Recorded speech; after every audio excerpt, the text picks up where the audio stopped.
Hello class, आज हम लोग ज्योग्राफी का क्लास 6 का थर्ड चैप्टर स्टार्ट करने वाले हैं। कल हमने सेकंड चैप्टर को कंप्लीट किया था, तो अगर आपका उस चैप्टर में कोई डाउट है तो आप उसकी जो डाउट्स है वो कमेंट बॉक्स में नीचे बता दीजिए। तो आज हम ज्योग्राफी का थर्ड चैप्टर स्टार्ट कर रहे हैं, 6th क्लास की। हम लोग सीटेट के लिए प्रिपरेशन कर रहे हैं। ये हमारा जो बेस है ये एनसीईआरटी के ऊपर टोटली बेस है, क्योंकि जो सीटेट का पेपर रहता है वो सिर्फ एनसीईआरटी से ही आता है, बाकी प्रीवियस ईयर के क्वेश्चन जो होते हैं वो लिए जाते हैं। तो चैप्टर का नाम है motion of earth. Motion of earth का मतलब क्या होता है? अर्थ मतलब क्या होता है? अर्थ क्या है? हमारी पृथ्वी है, एक ग्रह है ना, जो अपना प्रकाश किससे लेती है? सूर्य से लेती है। ये हम फर्स्ट चैप्टर में डिस्कस कर चुके हैं। तो पृथ्वी हमारी किस तरह से घूमती है, किस क्या क्या मोशन होते हैं, उसके बारे में हम इस चैप्टर में पढ़ेंगे। तो मैं आपको बताती हूँ, जो पृथ्वी की गति है, जो पृथ्वी का घूमना होता है, वो दो तरह से होता है। की गति दो प्रकार की होती है। फर्स्ट वन इज, पहली होते हैं घूर्णन, और मैं आपको बताती हूँ उसका मतलब क्या होता है। सेकंड होता है परिक्रमण। तो पृथ्वी की जो गतियां होती है वो दो प्रकार की होती है। पहली होती है घूर्णन, दूसरी होती है परिक्रमण। मैंने आपको कल की क्लास में एक चीज समझाई थी, ग्लोब होता है ना, ये एक लाइन होती है जो नॉर्थ पोल और साउथ पोल को जोड़ रही होती है। ये लाइन क्या कहलाती है? हमारी अक्ष कहलाती है। तो पृथ्वी जब घूर्णन करती है तो वो क्या कर रही होती है? पृथ्वी जब घूर्णन कर रही है तो वो अपने अक्ष पे, ठीक है, अपने अक्ष पे ही घूम रही है। जब वो परिक्रमण करती है, परिक्रमण मतलब परिक्रमा, आपने शब्द सुना होगा, किसी के चारों ओर घूमना। पृथ्वी किसके चारों ओर घूमती है? सन के चारों ओर घूमती है, सूर्य के चारों ओर घूमती है। उसके चारों ओर अपने ही कक्ष में घूमना क्या कहलाता है? उसका परिक्रमण कहलाता है। और अपने ही अक्ष पे उसको घूमना क्या कहलाता है? घूर्णन कहलाता है। ठीक है, तो आप ये दो शब्द समझ गए होंगे, घूर्णन क्या होता है, परिक्रमण क्या होता है। ठीक है, तो अब थोड़ा सा आगे चलते हैं हम लोग।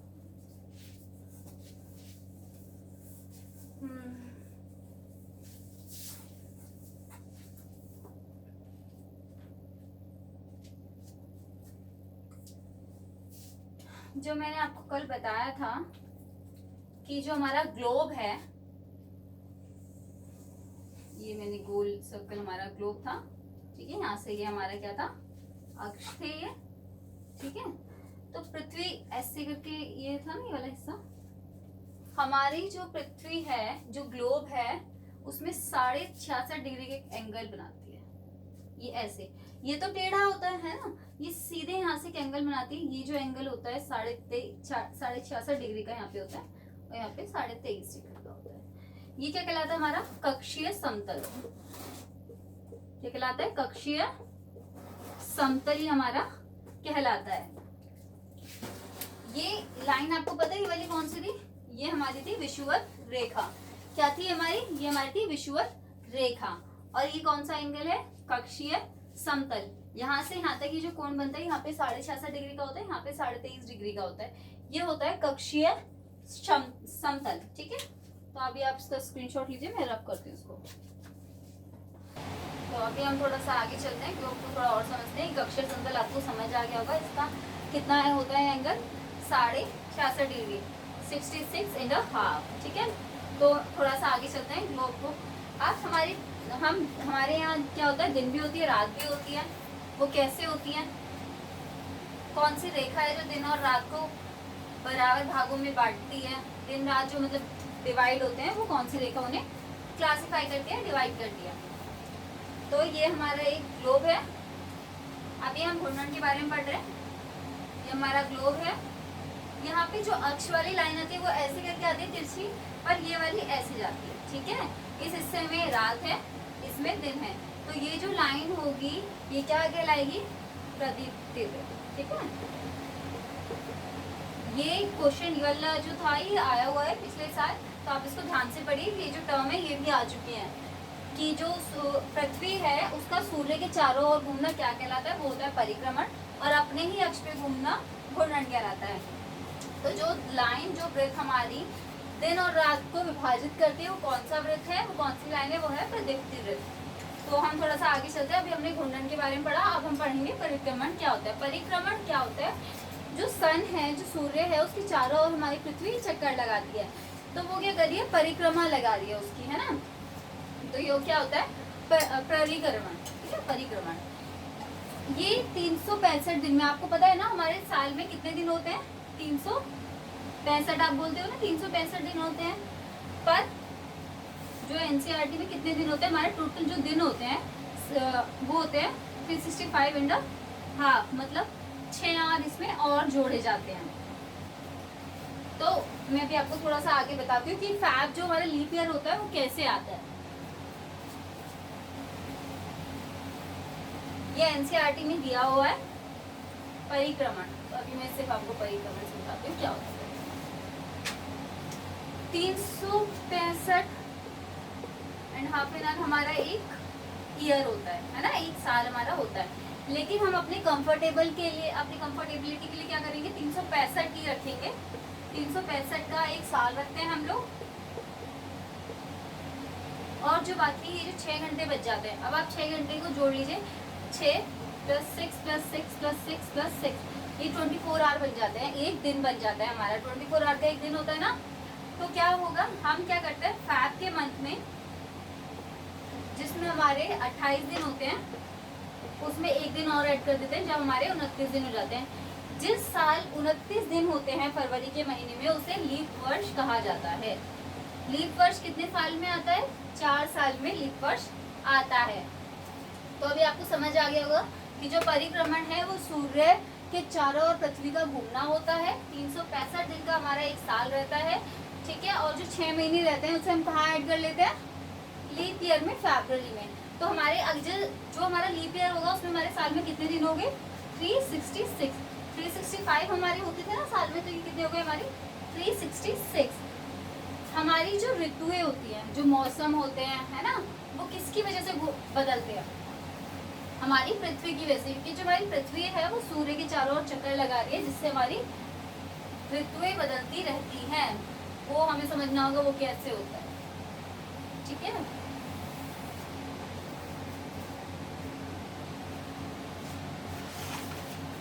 समझेंगे कि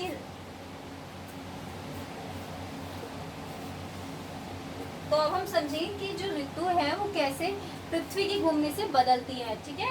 तो ये बहुत इंटरेस्टिंग चैप्टर है, प्लीज इसे ध्यान से पढ़िएगा।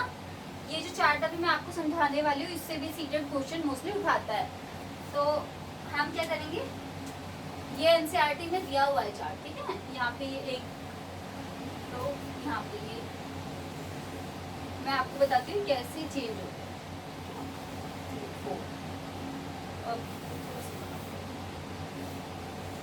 ठीक है, तो आपको ये तो पता है ये क्या है, उत्तर और दक्षिण, ठीक है, पूर्व और पश्चिम, ये चारों में सेम रहेंगे, पूर्व पश्चिम। मैं आपको बताती हूँ कि कब हमारे यहाँ गर्मी का मौसम स्टार्ट होता है, कब सर्दी का होता है, कब बसंत का हो जाता है।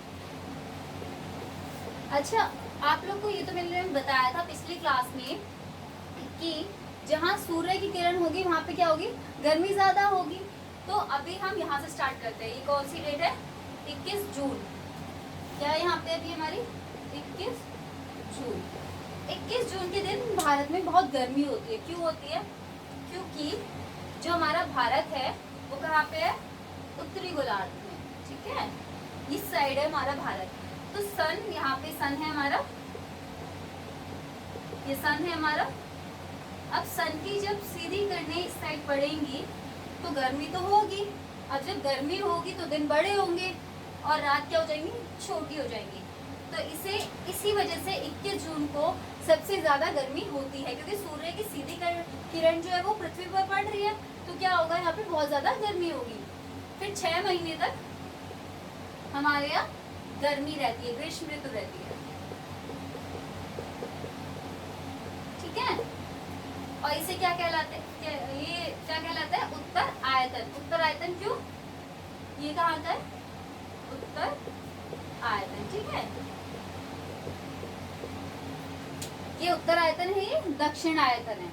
तो जब जिस साइड भी सूर्य की किरणें होंगी उस साइड क्या होगी, गर्मी ज्यादा हो जाएगी। आप याद कर लीजिए 21 जून को सूर्य की किरण सीधा क्या करती है, उत्तर की साइड पड़ रही होती है सीधी।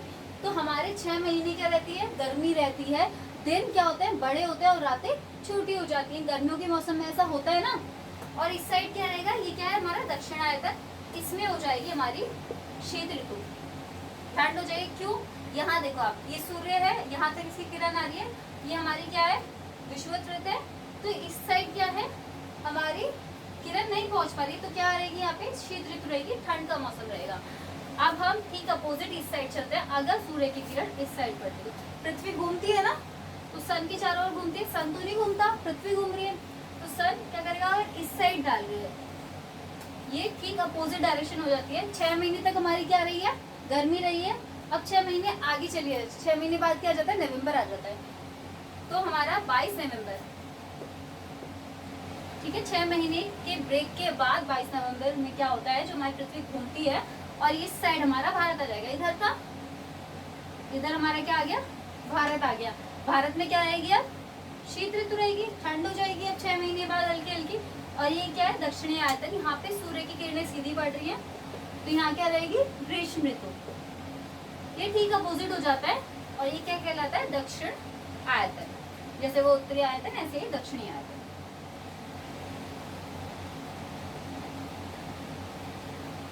अब आता है ये वाला, पहले आप इसका स्क्रीनशॉट लीजिए एक बार।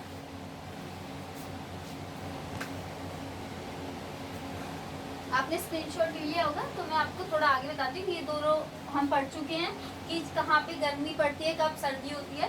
21 जून के आसपास हमारी क्या रहती है, 6 महीने तक गर्मी रहती है और नवंबर का महीना आते ही हमारे यहाँ ठंड आने लगती है। वो उसका कारण भी आप समझ गए, क्योंकि जो सूर्य की किरणें हैं वो दक्षिणी आयतन पर पड़ने लगती है और हमारे साइड नहीं आ पाती है। अब हम समझते हैं ये, इसमें क्या है, ये जो टाइम रहता है ये मार्च का रहता है, सितंबर से मार्च का रहता है। यहाँ पे 6 मंथ का टाइम दिया हुआ है, यहाँ पे कोई टाइम नहीं दिया हुआ है ऐसा, तो ये सितंबर से मार्च तक का टाइम रहता है। इसमें क्या रहता है, इस जब ये टाइम होता है तो ये जो ऊपर वाला हिस्सा होता है, यहाँ पे क्या रहेगी, वसंत ऋतु रहेगी। क्यों, और यहाँ पे शरद रहेगी नीचे, क्योंकि जो सूर्य की किरणें हैं वो सीधी कहाँ पड़ती है, विषुवत वृत्त में पड़ती है, मतलब जो मिडल लाइन है हमारी उस पर सीधी पड़ रही होती है। तो इसलिए ऊपर वसंत ऋतु जाती है और नीचे हमारी शरद ऋतु होती है। और हाँ, इसी के कहते हैं, इस टाइम में हमारे जो दिन और रात होते हैं वो दोनों इक्वल होते हैं। दिन रात क्या रहते हैं, ये बहुत इंपॉर्टेंट लाइन है, दिन रात बराबर हो जाते हैं। यहाँ पे रात दिन बड़े थे, बराबर होते हैं।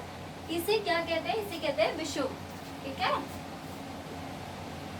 ये आ चुका है पहले भी क्वेश्चन, तो ध्यान से पढ़िए। जब दिन और रात बराबर होते हैं तो उसी के कहते हैं विषुव।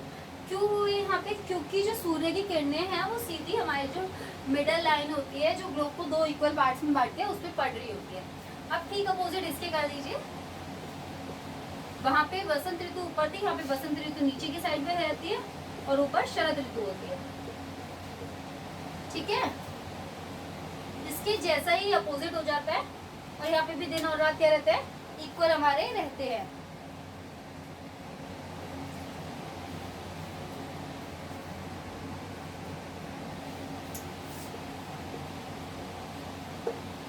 तो आप इस मेरे को लगता है आपको ये चार्ट थोड़ा समझ आ गया होगा। अगर आपको नहीं भी आया तो आप प्लीज दोबारा मेरे को कमेंट बॉक्स में डाल देना कि मैम हमें समझ नहीं आया, हम दोबारा इसकी वीडियो बना सकते हैं, क्योंकि बहुत इंपॉर्टेंट है। जो सीटेड इसमें से क्वेश्चन बहुत ज़्यादा उठाता है। ठीक है, तो अभी हम थोड़ा आगे चलते हैं। वैसे ही चैप्टर कंप्लीट हो चुका है, अब हम क्या करेंगे, नेक्स्ट चैप्टर कंप्लीट हो चुका है, इसमें इतना ही है, आगे जो एक्सप्लेनेशन है। अच्छा हाँ, मैंने आपको एक चीज़ बताई हुई, दिसंबर में क्रिसमस का महीना होता है ना, तो वो क्या होता है, जब हमारे 25 दिसंबर आती है तो क्या होती है, ठंड होती है। पर जो दक्षिण साइड की जो देश है वहाँ पे क्या होती है, गर्मी होती है। क्यों, क्योंकि जो सूर्य की किरण थी वो किस साइड पड़ रही थी, हमारी इस साइड, दक्षिण की साइड में, तो वहाँ पे सबसे ज़्यादा उस टाइम गर्मी होती है और हमारे यहाँ सर्दी होती है। ठीक है, चल तो हम नेक्स्ट चैप्टर कल कंटिन्यू करते हैं। Thank you for watching. Please video को लाइक कीजिए, सब्सक्राइब कीजिए। Thank you.